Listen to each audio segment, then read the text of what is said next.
오늘 다 같이 은혜 받으실 하나님의 말씀은 신약성경 고린도후서 13장 5절의 말씀입니다. 고린도후서 13장 5절의 말씀 다 같이 봉독하겠습니다. 너희는 믿음 안에 있는가? 너희 자신을 시험하고 너희 자신을 확증하라. 예수 그리스도께서 너희 안에 계신 줄을 너희가 스스로 알지 못하느냐? 그렇지 않으면 너희는 버림받은 자니라. 아멘. 고린도후서 13장 5절의 말씀을 가지고 시험하고 확증하라, 이와 같은 제목으로 같이 말씀 나누도록 하겠습니다. 한번 고백하겠습니다. 시험하고 확증하라. 여러분들의 믿음을 오늘도 주님 안에서 시험하고 확증하시기를 주님의 이름으로 부탁을 드리겠습니다. 여러분, 새벽에 일어나 첫 마디가 뭐였습니까? 기도였습니까? 아니면 신음소리였습니까? 바라건대 저를 포함한 믿음의 사람들은 기도로 시작하기를 주님의 이름으로 부탁을 드립니다. 주님 도와주세요. 주님 함께 해주세요. 그러지 않으면 아무것도 할 수 없기 때문에 아침에 일어나면 오늘 하루를 맡기는 기도를 합니다. 도와주옵소서, 그리고 동행하여 함께하여 주옵소서. 어찌 보면 잘 되기를 원하는 우리들의 마음의 표현인 것 같습니다. 믿는 사람뿐이겠습니까? 세상에 있는 사람들도 다 하루가 잘 되기를 바라죠. 그런데 뜻대로 잘 됩니까? 우리가 바라는 것은 무엇이냐면 믿음으로 살기를 원하죠. 믿음으로 잘 되기를 원하죠. 근데 하루를 되짚어서 맨 마지막에 잠자리에 들 때 내가 과연 믿음으로 살았는가라고 살펴보면 참 부끄러울 때가 너무나도 많다라는 거죠. 믿음으로 시작했는데 잠자리에 들 때 우리의 모습은 믿음의 모습보다는 세상 쪽에 좀 더 치우쳤던 것이 아닌가라는 후회가 될 때도 있습니다. 그래서 저는 오늘 같이 말씀을 나눌 때 이런 주제로 나누고 싶습니다. 믿음의 사람은 어떻게 살아야 되는가? 믿음의 사람은 믿음이 흐트러질 때 어떻게 해야 할까? 그것을 같이 나누기를 원합니다. 그래서 첫 번째, 믿음 안에 있는지 시험해 보아야 됩니다. 여러분, 믿음 안에 있는지 날마다 우리들의 모든 상태와 우리들의 심령을 시험하는 모두가 되기를 주님의 이름으로 부탁을 드립니다. 저는 하루하루가 종이 한 장 같아요. 얇은 종이 한 장, 아무것도 아닌 것 같은데 그 종이가 모이면 두꺼운 종이가 되고 또 하나의 책처럼 두꺼운 하나의 아름다운 책이 될 수 있다는 거죠. 그 책을 그 빈 종이로 놔두는 것이 아니라 그 종이 위에 하루를 써나가죠. 특별히 믿음의 사람은 믿음으로 써내려가는 일들이 많이 있어야 될 줄 믿습니다. 그렇게 쓰고 있는 중에 하나님이 됐어, 그만 써. 그러면 어떤 날이에요? 이제 올라가는 날이죠. 그 책이, 그 종이가 모아진 것이 얇던 두껍던 이제 그만 써 하면 하나님 앞에 우리는 가게 되죠. 그런데 우리가 이 땅 가운데 살면서 하나님 안에서 믿음으로 산다고 그 종이를 채워나갈 때 부끄러운 일들이 너무나도 많죠. 하나님 앞에 죄송스러운 일들이 너무 많죠. 그래서 그 모든 연약함과 죄로 인한 부분들은 주님께서 받으실 때 다 지워주시죠. 그래서 깨끗하게 지워주시죠. 그런데 그것에 대해서 하나님이 지워주셔서 가려주셨고 하얗게 만들어주셨지, 우리가 믿음 없이 살았던 부분에 대해서 그건 믿음이야 라고 말해주지 않는다라는 거죠. 네가 죄가 없어 라고 말하진 않는다라는 거죠. 우리가 이 땅 가운데 살면서 지었던 모든 연약함들은 깨끗하게 지우는데, 제가 이런 생각 해봤습니다. 하나님 앞에 가서 하나님께서 그 책을 펼칠 때 백지가 너무 많으면 어떨까? 믿음으로 써내려가는 내용은 거의 없고 순여백이면 하나님 앞에 내가 그만큼 죄는 가려졌지만 하나님께서 용서는 해주셨지만 너무나도 내용이 없는 부끄러운 책이 되지 않을까? 그래서 우리가 내 믿음을 시험할 때 가장 중요한 것은 내가 죄에 민감했는지를 봐야 될 줄 믿습니다. 내 믿음을 시험할 때 나는 정말로 얼마만큼의 죄 가운데 있었는지, 내가 했던 모든 것들이 믿음의 모습인지 죄의 모습인지 빨리 분별하고 돌이켜서 하나님 편에 서야 되는 것이 우리의 모습이 되어야 될 줄 믿습니다. 우리의 죄가 어떤 악행을 하고 나쁜 일을 해서만이 죄가 아닌 거죠. 묵상하고 기도하고 또 하나님 앞에 깨달은 바 가장 큰 죄는 뭐냐면 하나님을 믿어드리지 않는 거죠. 우리는 믿음이라는 단어도 쓰고 믿음의 사람이라고 얘기를 합니다. 그런데 누굴 믿고 무엇을 믿는지 우리가 증명해야 되는데, 안타깝게도 우리의 삶 속에서 하나님을 믿어드리지 못할 때가 너무나도 많다라는 거죠. 여러분, 하나님을 믿어드리지 않는 것은 죄입니다. 하나님을 믿지 못하는 것은 죄입니다. 어찌 보면 우리가 행하는 어떤 악행보다도 더 정말 부끄러운 죄는 하나님을 믿지 않는다라는 거죠. 우리의 믿음을 시험해 볼 때 우리가 해야 될 것, 반드시 내가 무엇을 믿어드리고 내가 무엇을 믿지 않았는지, 그리고 믿음의 편에 온전하게 설 수 있는 결단이 우리들의 삶 가운데 있기를 주님의 이름으로 부탁을 드립니다. 그럼 내가 믿는다라면, 하나님을 믿고 하나님을 의지하고 산다라면 그 믿음 적극적으로 활용하며 나가는 우리 모두가 되어야 될 줄 믿습니다. 아프리카에 그 선교사 한 분이 가셨습니다. 그리고 아프리카의 한 부족을 향해서 계속해서 복음을 전했습니다. 복음을 받아들이는 그 아프리카 부족의 그 백성들에게 계속해서 복음을 전하다가 이제 믿음이라는 단어를 정확하게 해석해 주고 싶었어요. 그래서 믿음이라는 단어를 어떻게 번역하고 어떻게 해석하면 좋을까를 고민하다가 그가 이렇게 했죠. 인정이라는 단어, 그 다음에 거기에 대해서 동의라는 단어를 가지고서 그 부족에게 믿음을 해석하기를 원했고 번역하기를 원했습니다. 그런데 쭉 복음을 들었던 아프리카 부족 사람들이 거부했어요. 단어가 너무 약하다라는 거죠. 동의하고 인정한다, 우리가 쓰는 그 단어가 믿음을 대표할 수 없다. 우리가 제안하는 단어가 있다. 그 단어는 사냥이다라는 거죠. 사냥. 사자를 사냥할 때 그 단어를 쓰고 싶다라는 거죠. 믿음을 표현할 때. 사자는 먹이를 지켜보고 먹이를 코로 찾고 눈과 코를 쓰는 거죠. 그리고 발견했을 때 달려가는 그 다리의 힘을 이용해서 먹이를 향해 돌진하죠. 그리고 그 발톱을 가지고 먹이를 낚아채죠. 그리고 쓰러진 먹이를 향해서 달려들어서 움켜잡고 입으로 숨을 끊죠. 그리고서 앞다리로 품고 온몸으로 누르면서 먹이를 먹기 시작하죠. 이게 사자가 쓰는 사냥이라는 단어. 전심전력으로 적극적으로 모든 것을 쓰는 그 단어를 믿음이라는 단어로 쓰고 싶었다라는 거죠. 여러분, 우리의 믿음은 어떤 단어입니까? 동의하고 확정하고 또 거기에 대해서 우리가 인정한다, 그 정도 선에서 쓰고 있습니까? 우리가 믿음을 시험할 때 우리에는 어떤 부분을, 우리의 어떤 것들을 쓰는지를 확인하셔야 되는 거죠. 내 온몸, 내 온 마음, 내 영혼, 전심전력으로 치열하게 내가 살아나가고 믿어내는 그것이 내 믿음이라는 거죠. 내가 하나님을 믿는다 하면, 내 믿음을 시험한다라면 죄 가운데서부터 벗어날 뿐만 아니라 하나님을 믿어드리는 것이 오늘의 나의 시험이라면 그 가운데서 전심전력으로 하나님을 온 마음, 온 영혼, 온 몸으로 품듯이 내가 하나님을 믿어드리는 것이 믿음이라는 것을 꼭 기억하는 우리 모두가 되기를 주님의 이름으로 축복합니다. 그래서 바울은 무엇까지 썼습니까? 자기의 연약함까지 썼죠.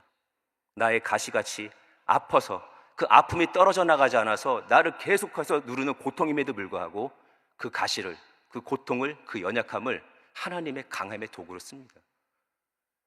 바울이 대단했던 것은 그 연약함들을, 그 아픔을 모두 하나님 앞에 사용했다라는 거죠. 오늘 우리가 시험할 때 나는 과연 그러면 어떤 것들을 다 쓰고 있는지 점검할 수 있는 그런 귀한 날이 되기를 주님의 이름으로 축원을 드립니다. 우리가 믿음 안에 있는지 시험해 보았다라면 두 번째로는요, 믿음을 지키는지 확증하는 우리 모두가 되어야 될 줄 믿습니다. 우리가 감사하게도 우리가 확증하지 않더라도, 물론 확증해야죠. 하나님께서 우리의 증거가 되신다라는 것을 믿으시기를 주님의 이름으로 축원을 드립니다. 우리가 읽었던 고린도 후서 13장의 배경은 이렇습니다. 거짓 사도들이, 거짓 교사들이 교회에 들어와서 여러 가지 잔재주를 보여줍니다. 마술을 보여주고 자그마한 기적들을 보여주면서 사람들을 현혹합니다. 봤지? 이게 믿음이고 이게 능력이야. 그런데 예수 봐, 십자가에서 죽었지. 바울 봐, 옛날에 사람 잡아서 죽이던 사람이었지. 몸에 가시가 있지. 아프지.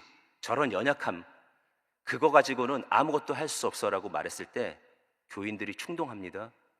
교인들이 거기에 대해서 반응을 하는 거죠.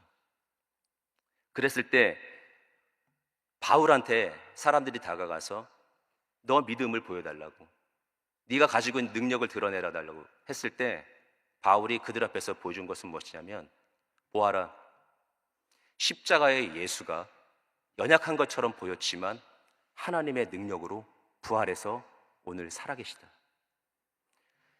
그 예수가 내 안에 있기 때문에 나는 그 하나님의 능력을 힘입어서 오늘 내 연약함과 가시까지도 하나님의 능력으로 쓰고 있다. 나에게 증거는 하나님의 능력이다. 부활의 예수다. 나를 들어 사용하시는 하나님이다. 네 것 말고는 내가 드러낼 수 있는 능력은 없다. 이것이 나의 능력이고 말했으니 너희들도 너의 믿음을 보여라.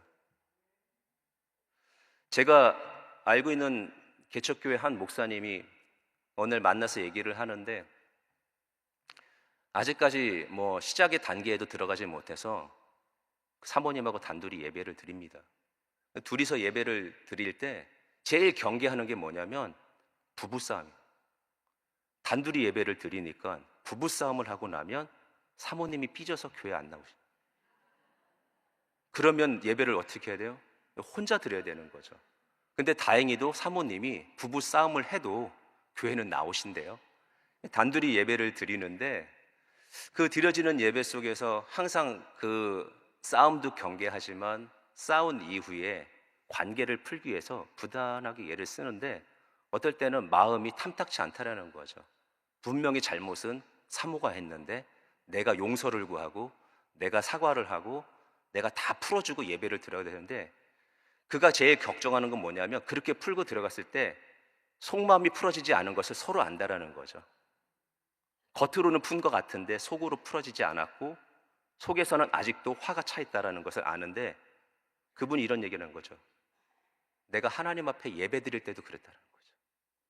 내가 하나님 앞에 예배 드리고 하나님 앞에 엎드렸을 때 회개한다고, 용서를 구한다고, 보혈의 은혜를 힘입었다라고 얘기하고 고백하고 기도하고 예배를 드리면서도 하나님께서는 나의 속사람이 얼마만큼 변했는지 너무나도 정확하게 아시는 것이 자기는 두렵다고. 그래서 하나님 앞에 그 관계를 조정하고 하나님 앞에서 충분히 엎드려서 기도하고 드려지는 그의 첫 예배의 첫 고백이 뭔지 아십니까? 하나님, 이 예배를 받아주십시오. 굉장히 도전이 왔습니다. 나는 하나님 앞에 얼마만큼의 그런 준비된 자세와 관계 회복을 가지고 들어갔으며, 그럼에도 불구하고 이 예배를 받아달라고, 제가 볼 때는 충분히 하나님 받으실 것 같은데도 거기서 또 고백합니다. 하나님, 이 예배를 받아주세요. 하나님, 이 예배를 받아주세요. 그에게 있어서는 어떤 기적이나 어떤 능력을 확증하고 보여줄 것은 아니지만 전능하신 하나님, 그리고 전지하신 하나님, 모든 것을 알고 계시는 하나님 앞에서 예배 드릴 때 자기의 속사람을 밝히 보시는 하나님 앞에 그것을 믿기에 다 내려놓고 하나님 앞에서 관계를 조정하고 예배를 드린다라는 거죠. 여러분, 우리의 예배는 어떻습니까? 우리의 예배 드리는 우리의 믿음은 어떻습니까? 기도하는 자의 우리들의 자세는 어떻습니까? 그런 도전 속에서 굉장히 할 말을 잃고, 또 우리의 예배가, 또 내가 드려지는 기도가 하나님 앞에서 얼마만큼 다시 한번 절실하게 확증해야 되는 또 하나의 모습인지를 깨닫게 되었습니다. 제가 이 얘기를 또 개척하신 목사님한테, 그분도 단둘이 드리시고 있는데, 목사님, 누가 이렇게 드린다고 하는데 했더니 그 예배 받을까요? 그랬더니 그 예배 안 받는다는 거에서 깜짝 놀랐어요.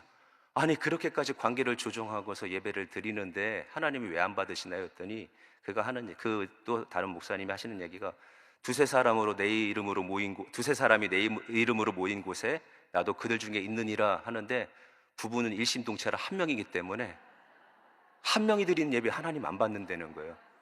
그래서 농담으로 딱 웃다가 가만히 생각해 보니까 그래도 그 목사님 또한 그 예배가 어떤 예배인지를 아는 거예요. 그 예배가 단둘이 드려지는 예배, 얼마만큼의 관계 조정을 성도와 함께, 사모와 함께 하며 하나님 앞에 관계 조정을 하면서 드려야 되는지를 너무나도 잘 알고 있기 때문에 그런 농담을 던질 수 있었던 거죠. 우리 예배가 그런 하나님의 안에서의 회복이 있기를 주님의 이름으로 부탁을 드립니다. 그래서 우리는 무엇을 확증해야 되느냐? 저는 언어가 확증됐으면 좋겠어요. 내가 쓰는 단어, 내가 쓰는 언어가 하나님 앞에서 증거가 되고 증명이 되고 확증이 됐으면 좋겠습니다. 어떤 단어요? 기도의 단어예요. 우리는 이 새벽에 내 믿음을 드리기 위해서, 내 믿음을 표현하기 위해서 하나님 앞에 나왔습니다. 그리고 하나님 앞에 예배합니다. 그런데 모든 것을 아시는 하나님, 그리고 그것을 들을 때마다 내 믿음을 확증해 주시고 내 믿음의 증거가 되시고 능력을 펼치실 준비를 하고 계시는 전능자 하나님 앞에 내가 드려지는 기도의 그 언어가 혹 습관적인 언어라면, 틀에 박힌 언어라면, 그냥 하다 보니까 입에 배서 자연스럽게 나오는 그런 말이라면, 오늘 어쩌면 내 단어 하나가 그냥 기도가 되어서 절규가 되더라도 내가 마치 아까 표현했던 사자가 그 전심전력을 다해서 달려나갔던 그 사냥이라는 단어 하나에 그 믿음을 표현했던 것처럼 내가 드려지는 오늘의 단어가, 오늘 내가 드려지는 기도의 언어가 하나님 앞에 절실하다라면, 그리고 그것에 마음을 다 담아서 그 단어 하나라도 외친다라면 우리의 수많은 말들보다, 우리가 더 멋진 말들보다 그 단어 하나가 하나님의 귀에 꽂히고 하나님의 손을 작동시키는 놀라운 역사가 될 줄 믿습니다. 그래서 오늘 우리는 또 하나의 기도의 언어가 하나님 앞에서 절실하게 확증되는 은혜 속에 있기를 주님의 이름으로 축원을 드립니다.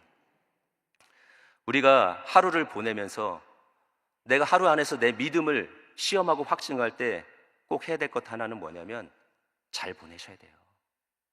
내가 오늘 하루를 믿음 안에서 잘 보여줄 수 있는, 그리고 그것을 증명하는 하루라는 것을 기억하는 우리 모두가 되기를 주님의 이름으로 부탁을 드립니다. 그 보네퍼가 성도의 공동생활이라는 책에서 하루를 증명해야 되는 부분에 대한 얘기를 한 것이 있는데, 우리 한번 같이 읽었으면 좋겠는데 혹시 준비됐을까요? 네, 같이 한번 읽어보겠습니다. 날마다 그리스도인은 온종일 많은 시간을 비기독교적 환경 한가운데서 홀로 지내야 합니다. 이 시간은 검증의 시간입니다. 이 시간은 우리의 묵상이 참된지, 우리의 공동체가 참된지 시험해보는 시간이기도 합니다.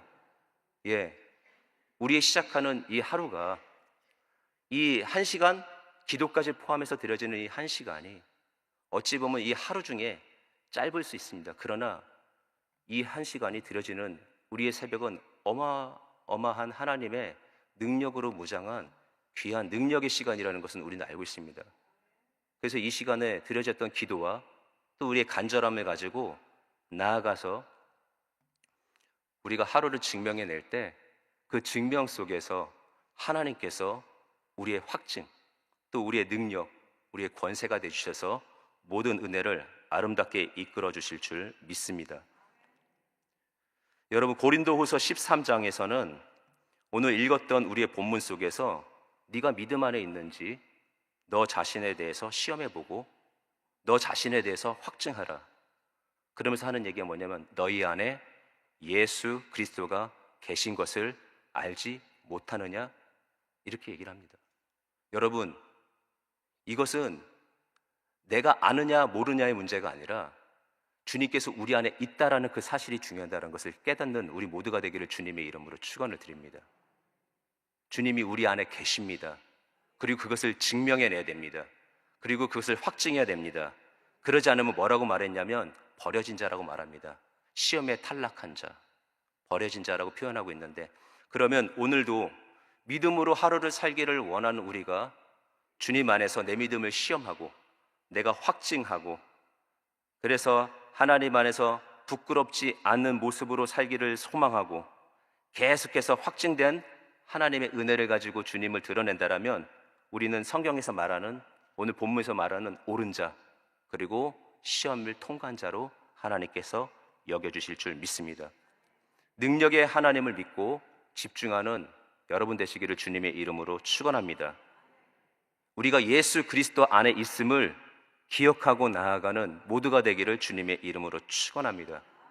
그리고 하루를 전심전력을 다해서 믿음으로 치열하게 승부를 걸고 하나님의 승리, 하나님의 확증을 누리는 모두가 되기를 주님의 이름으로 축원을 드립니다. 기도하겠습니다. 하나님 감사합니다. 우리는 믿음의 사람이며 믿음으로 살기를 원합니다. 그 믿음으로 살기를 원하는 우리들 가운데 오늘도 함께 하여 주셔서 믿음의 완성, 믿음의 완수가 오늘도 살아나가는 하루 종일 증명되게 하여 주옵시고, 그렇게 부끄럽지 않게 승리해 나가는 우리 되게 하여 주옵소서. 예수님의 이름으로 기도드립니다. 아멘. 이 시간에 잠깐 여러분들에서 기도하겠습니다. 아프신 분이 있으시면 아픈 곳에 손을 얹으시고, 또 마음에 간절한 소원이 있는 분들은 가슴에 손을 얹으시길 바랍니다. 기도하겠습니다. 하나님, 연약하지만 그 연약함까지도 강함으로 썼던 바울을 기억합니다. 그가 무엇 때문에 그렇게 담대했습니까? 바로 믿음입니다. 오늘도 저희가 믿음으로 손을 얹었습니다. 그리고 그 약함이 하나님의 강함으로 변화되기를 원합니다. 그래서 하나님, 치료되는 강함을 보여주옵소서. 그리고 사용되는 강함을 보여주옵소서. 저들의 연약하고 아팠던 것을 통해서 하나님을 드러내는 도구되는 강함을 보여주옵소서. 전능자의 은혜가 임하며 예수 그리스도의 보혈에 발라지고 있음에 저희가 치료됨을 믿사오니 강건케 하여 주옵소서. 하나님, 또 가슴에 손을 얹었습니다. 이 손 위에 주님의 손을 얹어 주옵소서. 그리고 주님 친히 안수하여 주옵소서. 그리고 말씀하여 주옵소서. 다 알고 다 해결해 주겠다. 믿음 안에 거한 자가 그 약속을 누리게 하여 주시고, 그 약속의 이루어짐을 보며 승리하는 저희의 삶 되게 하여 주옵소서. 예수 이름으로 건강해질지어다. 예수 이름으로 문제가 해결될지어다. 예수의 능력과 그 은혜가 확증되어 또 하나의 간증거리의 제목이 되게 하여 주옵소서. 하나님, 오늘도 귀한 예물 드린 자를 축복하여 주옵시고, 그 손길이 부끄럽지 않게 해주시고, 그 삶이 하나님의 복을 증명하며 드러내게 하여 주옵소서. 모든 은혜 가운데 오늘도 믿음으로 멋지게 승리하는 저희 되게 하심을 믿사오며 예수님의 이름으로 간절히 축복하며 기도드리옵나이다. 아멘. 주기도문으로 예배를 마치겠습니다. 하늘에 계신 우리 아버지여, 이름이 거룩히 여김을 받으시오며 나라가 임하시오며 뜻이 하늘에서 이루어진 것 같이 땅에서도 이루어지이다. 오늘 우리에게 일용할 양식을 주시옵고, 우리가 우리에게 죄 지은 자를 사하여 준 것 같이 우리 죄를 사하여 주시옵고, 우리를 시험에 들게 하지 마시옵고 다만 악에서 구하시옵소서. 나라와 권세와 영광이 아버지께 영원히 있사옵나이다. 아멘.